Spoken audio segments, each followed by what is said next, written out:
श्री राम जय राम जय जय राम श्री राम जय राम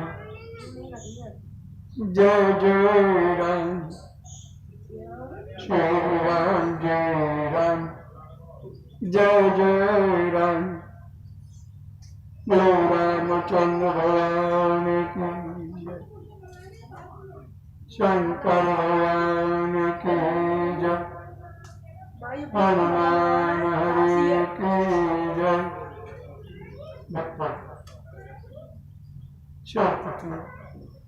सेवक सप्ताह सभी भक्तों को दर्शकों को सेवाशीष प्रदान करता है। सत्य देखो, सत्य बोलो, सत्य सुनो, सत्य की पराकाष्ठा को समझो। जो भी कुछ दुनिया में हो रहा है अथवा जो होने वाला है वो सब सत्य के कारण ही होता है। जब सत्य का लोप होने लगता है तो अनेक प्रकार की प्राकृतिक प्रकोपों के द्वारा और मानव को, मानव धर्म को प्रकृति परेशानी करती है। कई प्रकार की परेशानियां मानव जीवन में आती हैं। कई ऐसे ताप हैं, सब सत्य के आधार पर निर्धारित है। पृथ्वी पर ऐसी कोई चीज नहीं है जो सत्य के आधार पर काम न करती है। आपको सत्य का लोप होता जा रहा है। यही कारण बनते हैं दुख परेशानी के, प्राकृतिक प्रकोपों के। जब सत्य का अत्यधिक लोप होता है तो कई कोरोना वायरस जैसी महामारियां मानव धर्म के ऊपर आती है। ये कोई नई कोरोना वायरस नहीं आई है। इस प्रकार की कई महामारियां पहले भी आती रही हैं, तो आगे भी आती रही। जब जब धर्म की हानि होती है, अधर्म का प्राबल्य होता है, जब जब सत्य का लोप होता है, तब तब इसी प्रकार की महामारियों द्वारा प्रकृति अपना प्रकोप दिखाती है और मानव धर्म के लोग परेशानी में पड़ करके कष्टों को भोगते रहते हैं, लेकिन प्रकृति के उन इसी तत्वों को समझ नहीं पाते। इन सब तत्वों को देखते हुए शीघ्र मंदिर धार्मिक आयोजन न्यास एवं श्रीमती मतलब मानव एवं जीव सेवा संस्थान द्वारा सत्य धर्म का एवं मानव जीवों की सेवा करने का एक संकल्प लिया था, जो यथावत चल रहा है, वो आगे जब तक ही चलता रहेगा। मानव की सेवा कई प्रकार से की जा सकती है। तन मन धन, ये तीनों ही मानव सेवा के लिए जो शक्ति लगा देता है उसका स्वतः ही कल्याण हो जाता है।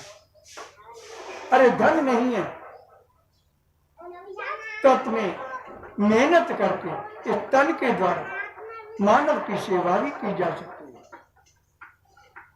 कई प्रकार के सेवाएं हैं जो मानव को खुद को कल्याणकारी साबित होती है।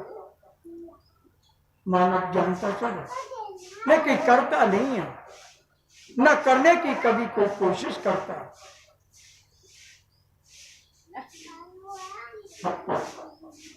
इसी तात्पर्य में हमारी संस्था द्वारा गोवर्धन गिरिराज महाराज की तलहटी में सोमवती अमावस्या 12 तारीख से 14 तारीख तक का कार्यक्रम रखा गया है। सोमवती अमावस भी है और अप्रैल में हमारा कहीं कोई आयोजन का कार्यक्रम नहीं था, इसलिए ब्रजभूमि में हमारे इस सेवा संस्थान द्वारा कार्यक्रम करने की योजना है 12 अप्रैल से 14 अप्रैल तक।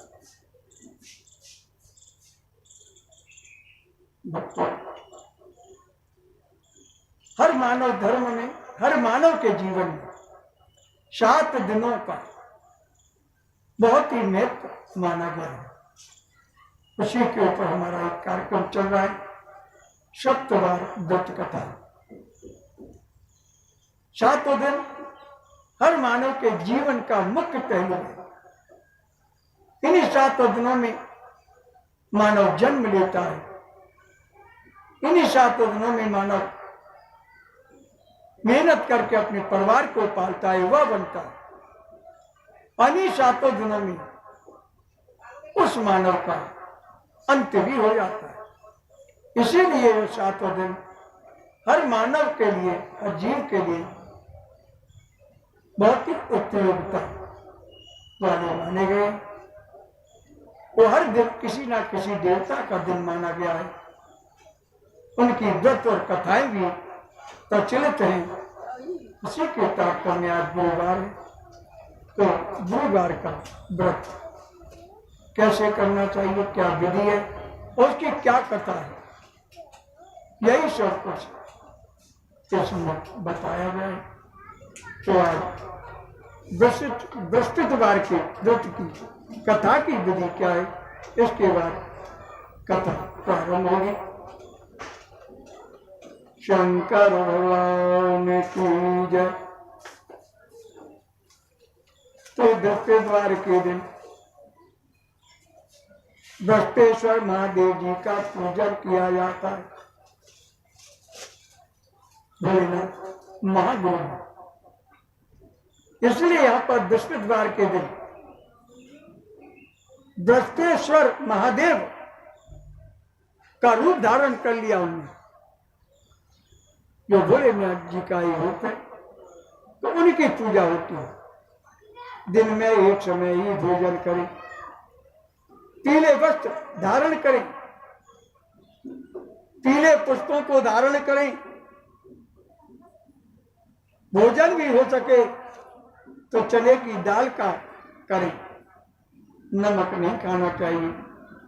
पीले रंग का फूल, चने की दाल, पीले कपड़े, पीले चंदन से पूजा करना चाहिए। पूजन के पश्चात कथा सुननी चाहिए। इस व्रत के करने से बृहस्पति जी अति प्रसन्न होते हैं तथा धन की और विद्या का लाभ होता है। स्त्रियों के लिए यह व्रत अति आवश्यक है।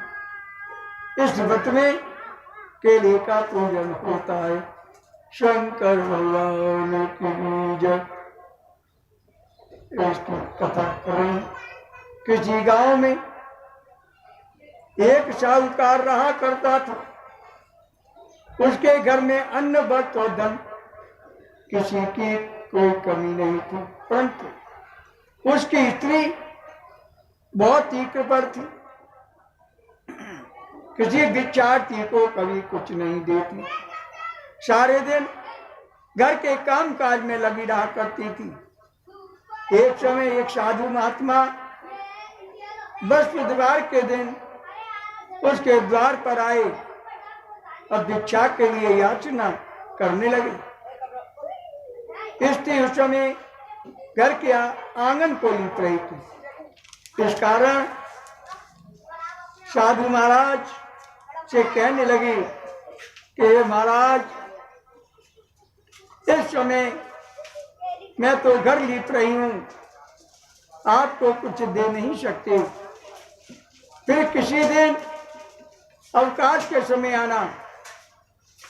तो साधु महात्मा खाली हाथ नहीं चले गए। कुछ दिन के पश्चात वही साधु महाराज फिर आए, उसी तरह भिक्षा मांगने लगे। साहूकारनी उस समय लड़के को खिला रही थी। कहने लगी, हे महाराज मैं क्या करूं, अवकाश नहीं है, इसलिए आपको भिक्षा नहीं दे सकता। तीसरे बार महात्मा आए तो उसने उन्हें इसी तरह टालना चाहा, परंतु महात्मा जी कहने लगे कि यदि तुमको बिल्कुल ही अवकाश हो जाए तो मुझको भिक्षा दोगी। साहूकारनी कहने लगे कि हाँ महाराज, यदि ऐसा हो जाए तो आपकी बड़ी ही कृपा होगी। साधु महात्मा जी कहने लगे कि अच्छा, मैं एक उपाय बताता हूं। तुम बृहस्पतिवार के दिन चढ़ने पर उठो, सारे घर में झाड़ू लगा करके कूड़ा एक कोने में जमा कर रख दो। घर में चौका इत्यादि मत लगाना। फिर स्नान आदि करके घर वालों को कहला दो। उस दिन सब हजामत अवश्य बनवाएं। रसोई बनाकर चूल्हे के पीछे रखना, सामने कभी मत रखना। सायंकाल को अंधेरा होने के बाद दीपक जलाया करो तथा बृहस्पतिवार को पीले वस्त्र धारण मत करो, न पीले रंग की चीजों का भोजन ही करो। शंकर भगवान की जय।